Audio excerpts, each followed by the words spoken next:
Hello friends, मैं पूर्णचंद्र साहू आप सभी को स्वागत करता हूं मेरा YouTube channel mining legislation by PC Sahu में। आज कुछ इम्पोर्टेंट क्वेश्चंस के साथ ये वीडियो आपके लिए बहुत ही इम्पोर्टेंट होने वाला है, क्योंकि ये सभी तरीके का डीजीएमएस माइनिंग एग्जामिनेशन के लिए प्रोबेबल क्वेश्चन इसमें है। तो शुरू करते हैं आज का वीडियो शुरू करने से पहले जो लोग मेरे चैनल को सब्सक्राइब नहीं किए हैं, सब्सक्राइब कीजिए, बेल आइकन को प्रेस कीजिए ताकि मेरा हर अपडेट आपके पास सबसे पहले पहुंचे। तो शुरू करते हैं आज का वीडियो। फर्स्ट क्वेश्चन की तरफ बढ़ते हैं। Which among the following is not an objective of material management? इनमें से कौन सा जो ऑप्शन दिया गया है, इनमें से कौन सा ऑप्शन मटेरियल मैनेजमेंट का एक ऑब्जेक्टिव नहीं है? ऑप्शंस क्या क्या है पढ़ लेते हैं। Procurement of right quantity, quality in right time at reasonable price, ensure continuity of supply, ensure optimum level of inventory, maximize downtime and deleage। तो इसमें से सही आंसर क्या है? जो पहला ऑप्शन बोला है कि प्रोक्योरमेंट ऑफ राइट क्वांटिटी, यानी कि सही जितना हमको क्वांटिटी चाहिए उतना क्वांटिटी का मटेरियल हमको खरीदना है। एंड राइट क्वालिटी, सही क्वालिटी का जो डिजायर्ड क्वालिटी का मटेरियल हमको चाहिए इन राइट टाइम, जिस वक्त में हमको वो मटेरियल चाहिए उसको ऑप्टिमाइज करना है एट रीजनेबल प्राइस, जो बेस्ट सुइटेबल प्राइस में right quantity of material right quality के साथ अगर राइट टाइम में प्रोक्योरमेंट करना, ये मटेरियल मैनेजमेंट का एक ऑब्जेक्टिव है। सेकेंड ऑप्शन बोल रहा है कि एंश्योर कंटिन्यूटी ऑफ सप्लाई, यानी कि मान लो कि एक पेज में हमको मिल गया right quantity right quality right time में रीजनेबल प्राइस में, फिर दोबारा हम जब वो ज़रूरत पड़ा तो नहीं मिला, तो ये मटेरियल मैनेजमेंट का ऑब्जेक्टिव नहीं है। तो एंश्योर करना कंटिन्यूटी ऑफ सप्लाई, ये भी एक मटेरियल मैनेजमेंट का ऑब्जेक्टिव है। तीसरा जो ऑप्शन है ensure optimum level of inventory, यानी कि जितना ज़रूरत है हर टाइम में उस क्वांटिटी का मटेरियल हमारा स्टोर में रहना चाहिए। नहीं तो क्या होगा, अगर उससे ज़्यादा होगा तो होल्डिंग कॉस्ट बढ़ जाएगा। मान लीजिए कि हमारे पास जो डंपर का टायर साल में 15 ठो हमको यूज हो रहा है, हमारा ज़रूरत पड़ रहा है 15 ठो टायर का, और मान लीजिए हम बोलेंगे नहीं हम सफिशिएंट रख लेंगे 30 ठो रखेंगे, तो बाकी जो 15 टायर हम लोग अननेसेसरीली होल्ड करके रखे तो उस पैसों का हम लोग सही उपयोग नहीं किए, तो ये मटेरियल मैनेजमेंट का ऑब्जेक्टिव नहीं है। इसलिए इंश्योर करना कि ऑप्टिमम लेवल ऑफ इन्वेंट्री हमेशा स्टोर में रहे, ये भी मटेरियल मैनेजमेंट का एक ऑब्जेक्टिव है। चौथा जो ऑप्शन है maximize down time and delays, ये मटेरियल मैनेजमेंट का ऑब्जेक्टिव नहीं है। ये एक्चुअली होना चाहिए मिनिमाइज, जितना डिले कम होगा वो तो मटेरियल मैनेजमेंट का ऑब्जेक्टिव है, लेकिन जो मैक्सिमाइज हुआ यूज हो गया है फोर्थ ऑप्शन में, ये गलत है। इसीलिए इस क्वेश्चन का सही आंसर होगा ऑप्शन डी, यानी कि maximize down time and delays, ये मटेरियल मैनेजमेंट का ऑब्जेक्टिव नहीं है। बाकी ऊपर में जो तीन चीज़ें हैं ये तीनों मटेरियल मैनेजमेंट का ऑब्जेक्टिव है। ठीक है, नेक्स्ट क्वेश्चन की तरफ बढ़ते हैं। द माइनिंग टर्मिनोलॉजी एक्सप्लॉयटेशन और विनिंग इज डैश। विनिंग या एक्सप्लॉयटेशन का मतलब हम क्या समझते हैं माइनिंग में? ऑप्शंस क्या क्या है? The process of blasting, blasting process को हम लोग विनिंग या एक्सप्लॉयटेशन बोलते हैं क्या? नहीं, वो तो उसका नाम ही ब्लास्टिंग है, प्रोसेस का नाम ही ब्लास्टिंग है। सेकेंड क्या बोल रहे हैं? The process of extracting ore from the earth. तीसरा बोल रहा है the detailed mapping of ore body. Detailed mapping of ore body मतलब ओर बॉडी का जो डिपॉजिट कैसा है, कितना डेप्थ में, किस क्वालिटी का मटेरियल, कितना क्वांटिटी में, ये डिटेल मैपिंग करना है उसका लोकेशन वाइज, कितना डेप्थ में इतना क्वांटिटी है पूरा थ्रू आउट द हमारा जो लीज होल्ड एरिया के अंदर जो ओर बॉडी का डिटेल का किस एरिया में कितना क्वांटिटी का कौन सा क्वालिटी का मटेरियल है, इसको बोलते हैं डिटेल्ड मैपिंग। और चौथा ऑल ऑफ दिच। तो इसका सही आंसर है ऑप्शन बी, यानी कि the process of extracting ore from the earth, इसको हम एक्सप्लॉयटेशन या विनिंग बोलते हैं। नेक्स्ट क्वेश्चन की तरफ बढ़ते हैं। Which is one of the characteristic of Nonel blasting, यानी कि नोनेल ब्लास्टिंग का कैरेक्टरिस्टिक्स में से कौन सा, ये जो ऑप्शन में से कौन सा एक कैरेक्टरिस्टिक्स है। ऑप्शंस क्या क्या है। It is noiseless in character, it has greater shock to the surroundings, increased noise, it is most effective in blasting column than others. बाकी जो तीन ऑप्शन है, ऑप्शन बी, ऑप्शन सी और ऑप्शन डी। ऑप्शन बी क्या बोल रहा है, it has greater shock to the surroundings, surroundings को ये ज़्यादा शॉक प्रोवाइड करता है, ये गलत है। नोनेल ब्लास्टिंग का ये कैरेक्टरिस्टिक्स नहीं है।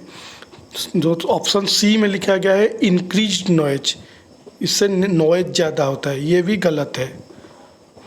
तीसरा जो बोल रहा है इट इज, जो ऑप्शन डी में जो लिखा गया है it is most effective in blasting कलम दैन अदर्स, नहीं, बाकी भी नॉनेल को छोड़ के बाकी जितना भी ब्लास्टिंग एसेसरीज है वो भी इफेक्टिव है ब्लास्टिंग कलम में, वो जितना इफेक्टिव है ये भी उतना ही इफेक्टिव है, इससे ज़्यादा कुछ ऐसा हमको बेनिफिट मिलता नहीं है।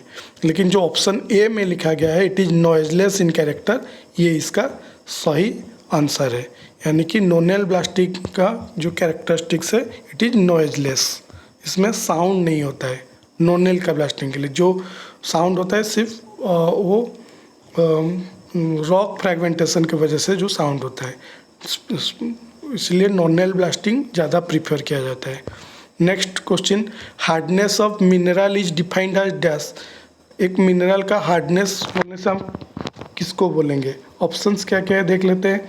Ability to scratch other substances, यानी कि दूसरा सब्सटेंसेस को ये कितना खरोच पहुंचा सकता है, उस एबिलिटी को हम हार्डनेस बोलते हैं। सेकेंड ऑप्शन क्या बोल रहा है, स्ट्रेंथ टू स्टैंड कंप्रेशन, अगर हम एक मिनरल को कंप्रेस करेंगे तो कितना उसका स्ट्रेंथ कितना है, जो जितना वो रेजिस्ट कर सकता है, उसको हम लोग हार्डनेस बोलेंगे। तीसरा ऑप्शन क्या बोल रहे हैं, resistance to abrasion in its surface, यानी कि इसका सरफेस में अगर हम लोग स्क्रैच करने को कोशिश करेंगे वो कितना रेसिस्टेंस पावर है उसका, उस पावर को हार्डनेस बोलेंगे।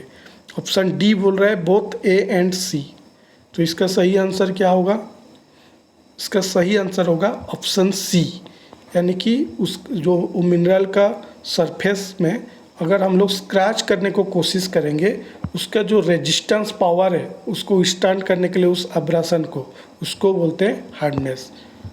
तो ये सही आंसर है option C, resistance to abrasion in its surface is called hardness. Next question की तरफ बढ़ते हैं। एक garland drain of length 3 kilometre is shown in a mine plan, the length of drain on the plan is 60 centimetre, what is the RF. RF का मतलब है representative factor. Question क्या बोल रहा है कि एक गार्लैंड ड्रेन का लेंथ है 3 किलोमीटर जो कि माइन प्लान में शोन किया गया है, और जो एक्चुअल उसका जो लेंथ है ड्रेन का प्लान में जो दिखाया गया है उसका लेंथ है 60 सेंटीमीटर।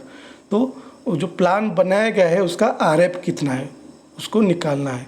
तो आरएफ क्या है, RF ratio between actual distance to the distance on the plan, यानी कि जो एक्चुअल डिस्टेंस को हम लोग प्लान में कितना डिस्टेंस में दिखा रहे हैं उस रेशियो को बोलते हैं रिप्रेजेंटेटिव फैक्टर। तो ये जो सवाल दिया है गार्लैंड ड्रेन के बारे में, उसमें दिया है कि उसका जो एक्चुअल जो लेंथ है 3 किलोमीटर है। 3 किलोमीटर यानी कि 3000 मीटर, क्योंकि 1000 metre 1 kilometre equal to 1000 metre. तो 3 किलोमीटर है उसका एक्चुअल लेंथ गार्लैंड ड्रेन का, उसको अगर हम मीटर में कन्वर्ट करेंगे तो 3000 होगा। क्योंकि जो प्लान में शो किया गया है वो जो ड्रेन का लेंथ सेंटीमीटर है, इसीलिए इसको अगर हम लोग सेंटीमीटर में कन्वर्ट करेंगे उसका एक्चुअल लेंथ को, तो 1 मीटर इक्वल टू 100 सेंटीमीटर। तो 3000 मीटर इंटू 100 करेंगे तो कितना होगा, 3 लाख सेंटीमीटर।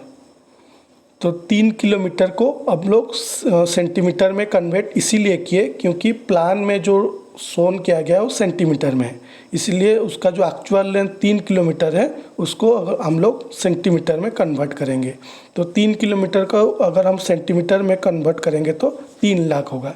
अभी 3,00,000 सेंटीमीटर जो एक्चुअल लेंथ है उसको मैप में या प्लान में शोन किया गया है 60 सेंटीमीटर में, यानी कि 3,00,000 सेंटीमीटर को शो किया गया है प्लान में 60 सेंटीमीटर के अंदर।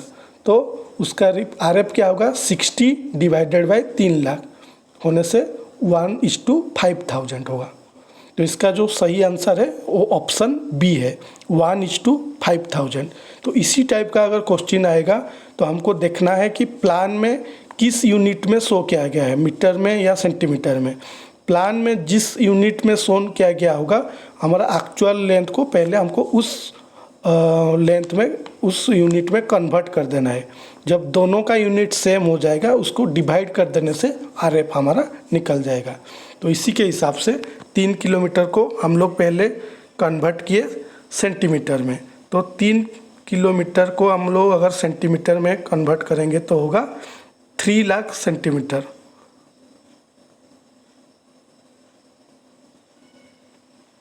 तो 60 सेंटीमीटर डिवाइडेड बाय 3,00,000 सेंटीमीटर यानी कि 1:5000 होगा इस प्लान का RF। तो इसका सही आंसर होगा ऑप्शन बी। नेक्स्ट क्वेश्चन की तरफ बढ़ते हैं। Subgrade drilling is necessary for breaking dash. Subgrade drilling हम माइंस में जो टर्म यूज करते हैं, सबग्रेड ड्रिलिंग किस चीज़ को ब्रेक करने के लिए, यानी कि किस चीज़ को निकालने के लिए सबग्रेड ड्रिलिंग किया जाता है। ऑप्शंस क्या क्या है, क्रेस्ट, लॉम्प, ओवरहैंग्स, टो। तो ये तो डायरेक्ट क्वेश्चन है ब्लास्टिंग टर्मिनोलॉजी का। इसका आंसर है टो। जो बेंच में टो फॉर्मेशन होता है ब्लास्टिंग के बाद, उस टो को निकालने के लिए हम लोग सबग्रेड ड्रिलिंग का प्रोविज़न रखते हैं। जो एक्चुअल हाइट है बेंच का उससे और थोड़ा नीचे हम लोग ड्रिल करते हैं, जिसको कि सबग्रेड ड्रिलिंग कहा जाता है। उसका पर्पज़ है कि टो फॉर्मेशन होने ना देना। इससे क्या फ़ायदा मिलता है कि बेंच का जो सरफेस है वो मेंटेन होके रहेगा, उसमें कोई ऑन्डुलेशन नहीं रहेगा, प्लेन रहेगा। इसलिए टो फॉर्मेशन को अवॉइड करने के लिए सबग्रेड ड्रिलिंग किया जाता है। नेक्स्ट क्वेश्चन की तरफ बढ़ते हैं। A mine plan of RF 1:10,000 have a water sump of area 5 square meter. What is the volume of actual sump if depth is 10 metre. तो क्वेश्चन क्या बोल रहा है कि एक माइन प्लान में RF जो शो किया गया है 1:10,000, वो किसका है, एक वाटर सम्प को शो किया गया है। वाटर सम्प यानी कि जिसमें जो माइंस में जिस एरिया में हम लोग वाटर स्टोर करके रखते हैं उसको बोलते हैं सम्प। तो उस वाटर सम्प को एक माइन प्लान में दिखाया गया है जिसका RF है 1:10,000। और एक्चुअली उस जो एक्चुअल नहीं, जो प्लान में दिखाया गया है वाटर सम्प, उसका एरिया है 5 स्क्वायर सेंटीमीटर। तो अभी पूछ रहा है कि what is the actual volume of the sump if depth is 10 metre. अगर उस सम्प का डेप्थ 10 मीटर है तो उसका वॉल्यूम कितना है, इसको हमको लिखना है, इसको निकालना है। तो कैसे इसको सॉल्व करेंगे, पहले तो RF बता दिया कि 1:10,000। इसका मतलब क्या हुआ कि 1 यूनिट ऑन प्लान में एक यूनिट जो दिखाया गया है वो एक्चुअल ग्राउंड में 10,000 यूनिट, क्योंकि RF है 1:10,000, यानी कि प्लान में जो 1 यूनिट है एक्चुअल ग्राउंड में वो 10,000 यूनिट है। ठीक है, इसका मतलब क्या है कि अगर प्लान में 1 सेंटीमीटर है तो ग्राउंड में 10,000 सेंटीमीटर है। ठीक है, अभी अगर हम लोग उसको मीटर में कन्वर्ट करें, क्यों मीटर में कन्वर्ट करेंगे, क्योंकि डेप्थ दिया है मीटर में 10 मीटर, इसीलिए 1 cm इक्वल टू 10,000 cm। अभी तो 10,000 cm को अगर मीटर में कन्वर्ट करेंगे तो 1 cm on plan equal to 100 metre on ground. इसको मैं लिख लेता हूँ ताकि आपको समझने में ईजी होगा। पहला क्या बोला, RF है 1:10,000, यानी कि 1 cm ऑन प्लान में 1 सेंटीमीटर जो है एक्चुअल ग्राउंड में वो है 10,000 सेंटीमीटर, क्योंकि RF है 1:10,000। अभी क्योंकि उसका जो डेप्थ है सम्प का वो 10 मीटर है, इसीलिए हमको इस यूनिट को मीटर में कन्वर्ट करना पड़ेगा। तो हम जैसे जानते हैं कि 1 मीटर इक्वल टू 100 सेंटीमीटर, इसीलिए 1 centimetre on plan equal to 100 metre on ground, यानी कि जो प्लान में 1 सेंटीमीटर है उस लेंथ एक्चुअल ग्राउंड में उसका लेंथ है 100 मीटर। अभी 1 स्क्वायर सेंटीमीटर, अभी इसको अगर स्क्वायर करेंगे 1 square centimetre equal to 100 metre का स्क्वायर, यानी कि अगर क्योंकि एरिया हम निकाल रहे हैं इसलिए स्क्वायर कर रहे हैं, तो 1 cm square equal to 100 into 100 metre square, जो कि 10,000 स्क्वायर मीटर है। तो अभी डेप्थ क्योंकि 10 मीटर है, अभी हमको वॉल्यूम जो निकालना है, वॉल्यूम का फॉर्मूला क्या है, एरिया इंटू हाइट। हाइट यहाँ पे क्या है, डेप्थ है जो सम्प का, तो 10 इंटू एरिया जो 10 एक्चुअली, हाँ और इसमें और एक बात कि प्लान में जो एरिया है वो 5 स्क्वायर सेंटीमीटर है, जो क्वेश्चन में दिया है, हमको जो हिंट्स मिला है क्वेश्चन में कि प्लान में जो वाटर सम्प का एरिया है वो 5 स्क्वायर सेंटीमीटर है।